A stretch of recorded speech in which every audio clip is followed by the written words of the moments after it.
పార్టీకి కొంత సపోర్ట్ ఇచ్చింది కాబట్టి అందుకనే వచ్చింది.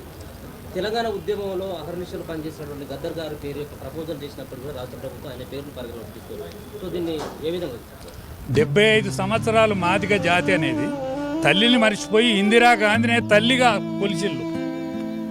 ఆనాడు వీళ్ళకేమన్నా సాయం చేస్తే వద్దన్నరా? వీళ్ళకు వద్దన్నరా? వీళ్ళను ఓటర్లుగానే భావించలేదు తప్ప మనుషులుగా చూడలేదు కదా. ఏనాడు మనుషులుగా చూడలేదు కదా. కన్న తల్లిని మరిచి ఇందిరాగాంధీనే మా తల్లి అన్నారు కదా. ఎవరన్నా అన్నరా ఇప్పటి వరకు? ఉప్పెత్తే కూడా మర్చిపోని జాతిది. ఇస్తార్లో ఉప్పెత్తే మర్చిపోని జాతిది.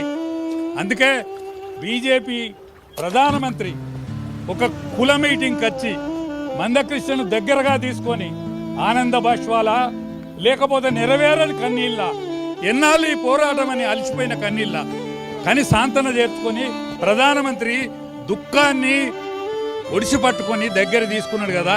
ఇప్పటి వరకు ఎవ్వరన్నా ఆ ప్రధానమంత్రి స్థాయి ఉన్నోళ్ళు ముట్టుకుంటే ఏమైంది? ముట్టుకుంటే ఇంకా ముట్టుడేనా? ఇంకా అంటుడేనా? ఇన్నేళ్ల స్వాతంత్రం తర్వాత కూడా ఇంకా అంటుడు పోలేదా? ముట్టుడు పోలేదా? ఈ పార్టీలకు సోయి రాదా? ఎవరన్నా సోయితోని మందలిస్తే మాట్లాడితే అంటగట్టుడా?